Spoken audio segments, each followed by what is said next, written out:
সম্ভব নয়। ওই ছোট লোকের মেয়েটার এত সাহস কিনা সে আমার জিনিসপত্রে হাত দেয়। আজ একটা ফেসলা করে তবেই আমি এই বাড়ি থেকে দার্জিলিং এ ফিরে যাব। না, তোর দার্জিলিং যাওয়া হবে না, এখনো দীর্ঘ 1 মাস ছুটি বাকি আছে। তাহলে কেন তুই দার্জিলিং যাবি? এই বাড়িতে আমার বসবাসের উপযুক্ত জায়গা নয় বলে। এরে না, কি বলছিস তুই? দেবদত্ত প্যালেস দেব মন্দিরের সমান। দেশের হাজার হাজার মানুষ বলে এটা নাকি কলির ভগবানের মন্দির। আর সেই মন্দিরে দেবীর পরিবর্তে চলছে দানবীর উৎপাত। তাই তো সেখানে কোনো মানুষ থাকতে পারে না। দাদা, দানবী? তার মানে তুই কার কথা বলছিস? কেন, বুঝতে কি খুব অসুবিধা হচ্ছে? তোমার ওই আদরের বইয়ের কথা বলছি। ও তাই বল, আমি তো ভাবলাম যাক বলতো লক্ষ্মী বোনটি আমার কি করেছে সে, ওই জন্য তাকে এমন সাজা দেব। আকস সাজা পাওয়ার কাজই সে করেছে। কি করেছিল না? কি কি করেছে? সে পুটির মাকে লুকিয়ে আমার সমস্ত জিনিসপত্র গুছিয়ে দিয়েছে। তুমি কি জানো, আমি যখন বাড়ি থাকি না তখন সে আমার সমস্ত বইপত্র গুছিয়ে দেয়। অন্যায় করেছে, গুরুতর অন্যায় করেছে। হ্যাঁ, আর কি করেছে বলতো? আরে বাবা, আর কি করেছে তোমাকে বললাম তো। সময় বুঝলেই ওই ছোট লোকের মেয়েটা যখন তখন আমার বিছানাতে ঝেড়ে দেয়, বইপত্র গুছিয়ে রাখে। তাই নাকি? তাহলে তাকে কঠিন সাজা দিতে হবে। আরে বাবা, এইসব কাজ করবে পুটির মা, আমার বউ সোনালি এসব করার কে? আমি তো সেই কথাই তোমাকে বলতে চাইছি। এত বড় অন্যায় করার সাহসটা পেল কোথা থেকে? যেখানেই পাক এই অপরাধের সাজা তাকে পেতেই হবে। তোমার দেওয়া যে কোনো সাজা আমি মাথা পেতে নেব সোনালি, কিন্তু ঠাকুরজি তার আগেই হরলিক্সটুকু খেয়ে নেই। আবার আবার তুমি আমাকে ঠাকুরজি বলে ডাকছো। তোমাকে না কতদিন বলেছি আমাকে ঠাকুরজি বলে ডাকবে না? কেন ভাই, ঠাকুরজি তো কোনো খারাপ ডাক নয়। বলেও তুমি আমাকে কিছুতেই ডাকবে না, কারণ তুমি দাদার প্যারের বউ হতে পারো, কিন্তু আমার বৌদি তুমি কোনোদিনই হতে পারবে না। না তা তো ঠিক আছে, কিন্তু তুমি তোমার প্রতিদিনের অভ্যাস মতোই হরলিক্সটুকু খেয়ে নাও। খাবো, তবে পুটির মারলে তোমার হাতে আনা হরলিক্স খাবো না। ঠাকুরজি, তোমার বিচারে আমি পুটির মাছ চেয়েও নগণ্য? না সোনালি, আমি তোমার অগ্নি সাক্ষী করা স্বামী, তাই তুমি এদের বিচারে যাই হও না কেন আমার এই হৃদয় মন্দিরে পূজার অর্ঘ হয়েই থাকবি। স্বামী, আমি সারা জীবন ধরে চেষ্টা করে দেখব সেই ফুলকে আমার ভালোবাসার বাড়ি সিঞ্চন করে প্রস্ফুটিত রাখতে পারি কি না। বাহ বাহ বাহ, চমৎকার। এই যেন নট্য কোম্পানি, নটি বিনোদিনী যাত্রাপালায় বিনোদিনী আর রাঙাবাবুর প্রেমলা পড়ছে, প্রেমলা। বিনোদিনী নটি হলেও সে কিন্তু ঠাকুর শ্রী শ্রী রামকৃষ্ণের চরণ ঠাঁই পেয়েছিলেন, কিন্তু আমি তোমার ঠাঁই ওই নর্তমাতেও হবে না। কারণ আতশবাজি যতই উপরে ওঠার চেষ্টা করুক না কেন, সে কিন্তু কোনোদিনই ধ্রুবতারা হতে পারে না। ঠাকুরজি, তুমি যত খুশি আমাকে ঘৃণা ফুৎকার ছুড়ে মারো, তবু তুমি যত খুশি আমাকে অপমান করো, তবু আমি মাটির প্রদীপ হয়ে তুলসী তলে চলে উঠে আমি গাইব।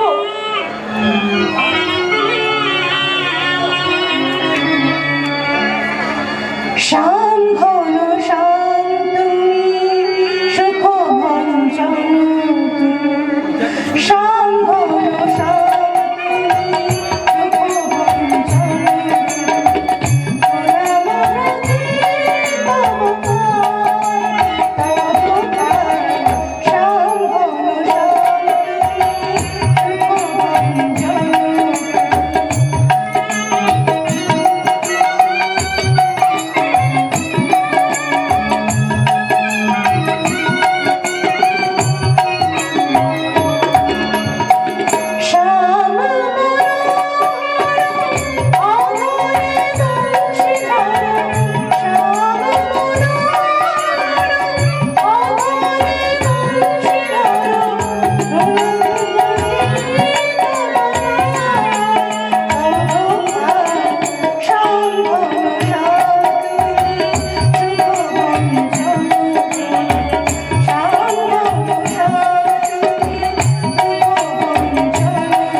সমগ্র সমাজের সঙ্গে তাল মিলিয়ে চলতে না পারায় তোমাকে অশিক্ষিত আনকালচার ডাক্তার পেতে হচ্ছে ঠিকই।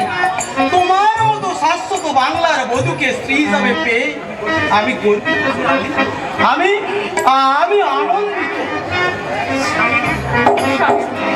আমি জানি সোনালি তুমি সর্বাংশয়া, তাই তোমার সান্ত্বনার একমাত্র আশ্রয় আমার এই বুকের মাঝে ভালোবাসার পবিত্র মন্দির। সোনালি, পবিত্র মন্দির, পবিত্র মন্দির।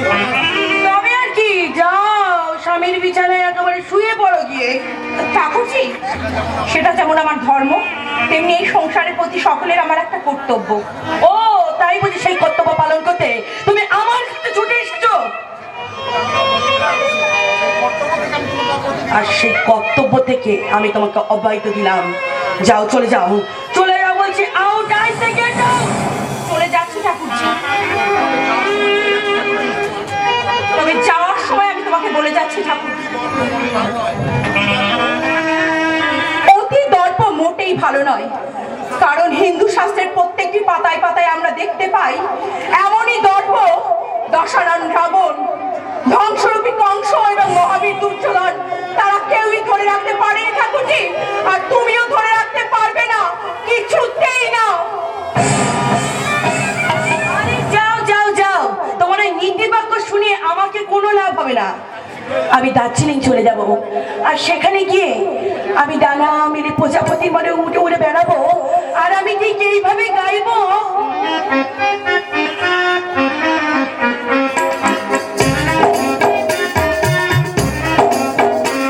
मेरी जान मेरी जान मेरी जान मेरी जान मेरी जान मेरी जान आई है जो रात नशीली बातों की मुलाकातें अधूरी मुझ में कर ले मजा जीने की है बात अधूरी कर ले मुझ में अधूरी मुझ में कर ले नशा मेरी जान मेरी जान मेरी जान मेरी जान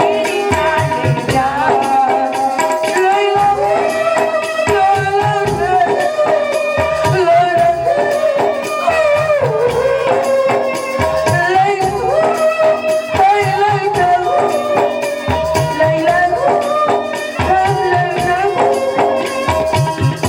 मैं तन में हूँ प्यारा हुआ ना मेरा, मैं तेरी गिरी तो छुआ ना मेरा। मैं तन में हूँ प्यारा हुआ ना मेरा, मैं तेरी गिरी तो छुआ ना मेरा।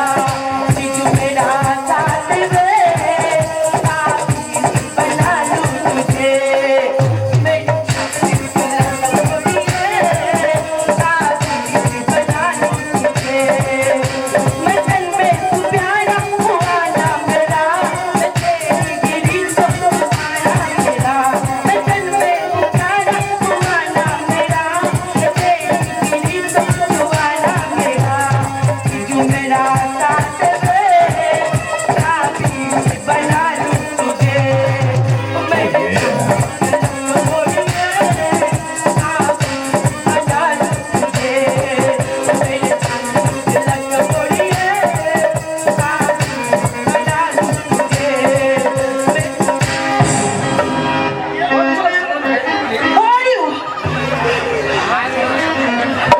তোমার চলার স্বাভাবিক জ্ঞান তো নেই। কি বললেন আজকে? ভুলের গায়ে মরতে যান, তাহলে বেপরোয়া গাড়ি চালিয়ে কতগুলো মানুষকে যে হসপিটালে ভর্তি করতে বাধ্য করলেন, একবার ভেবে দেখেছেন তাতে কতখানি কষ্ট হচ্ছে? সেই জবাব দিয়ে কি তোমার কাছে দিতে হবে? শুধু আমার কাছে নয়, এই হাজার হাজার পথচারী গাড়ি করতে হতো যদি আপনি দেবদত্ত ঘোষালের মেয়ে না হতেন। তাই নাকি? ইয়েস, তাহলে তারাই যে আপনার ঘাট ধরে গাড়ি থেকে নামিয়ে রাস্তায় ফেলে পিটিয়ে জবাব আদায় করে নিতেন। এই শাট আপ, এখানে আর একটা বাজে কথা বললে আমি কিন্তু তোমাকে out out I say get out. আমি থাকতে আসিনি মেম সাহেব, আমি শুধু আপনাকে সাবধান করে দিতে এসেছি। সাবধান? কিসের সাবধান? আর তাছাড়া আমার বোনকে সাবধান করার আপনি কে? আমি কি সেটা আপনার না জানলেও চলবে। আর কি জন্য সাবধান করছি সেটা আপনার এই আধুনি মোমের পুতুল বোনকে জিজ্ঞাসা করুন। আমার বোনকে আমি খুব ভালো করেই চিনি, তাই আপনাকে যে জিজ্ঞাসা করছি তার উত্তর দিন। তাই নাকি? তাহলে বলুন সাধারণ মানুষের জীবন নিয়ে ছিনিমিনি খেলার অধিকার আপনার বোনকে কে দিয়েছে? Shut up! তোমার প্রশ্নের কোনো উত্তর আমার কাছে নেই, আর তোমাকে এই মুহূর্তে আমি এখান থেকে বেরিয়ে যেতে বলেছি। এই! আমি আপনাদের বাড়ি এসেছি ঠিকই, কিন্তু আপনার গলাবাজি শুনতে আসিনি। আপনি না বললেও আমি যথাসময়ে চলে যাব, কিন্তু তার আগে আমার প্রশ্নের উত্তর। আমার কাছে নেই। তবে একটা কথা শুনে রাখো, আমি যাদেরকে গাড়ি চাপা দিয়েছি তারা হলো এই পৃথিবীর অপসৃষ্টি, ভগবানের সেই অপসৃষ্টি, সেই জঞ্জালকে আবর্জনাকে কিছুটা আমি সাফ করে দিয়েছি। ফসল, আপনি যদি মেয়ে না হতেন তাহলে কটুক্তির জবাব মুখে নয় হাতেই দিতাম। আপনি আর একটা বাজে কথা এখানে বলবে না। বেরিয়ে যাও বলছি।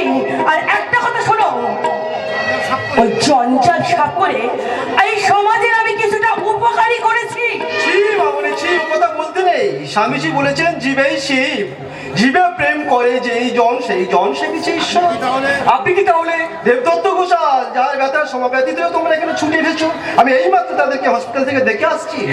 আজ বুঝতে পারছি সত্যি মানুষ ঠিকই বলে, সত্যি আপনি নররূপে কলির ভগবান। আমি কোনো ভগবান টগবান নই, আমি তোমাদের মতো মাঝির মানুষ। এই ভগবান শাস্তে আমি এখানে আসিনি, আমি এসেছি আমার মেয়ের মহাভুলের প্রায়শ্চিত্ত করতে। কিন্তু ড্যাডি, আমি কোনো অপরাধ করিনি। চুপ করো মামনি, অপরাধীর কণ্ঠস্বর বেশি বড় হওয়া উচিত নয়। যাক, শোনো বাবা, এই মাত্র আমি ওদেরকে হসপিটাল থেকে দেখে আসছি এবং ওদের ঔষধ ও ফল কিনে এনে দিয়ে এসেছি।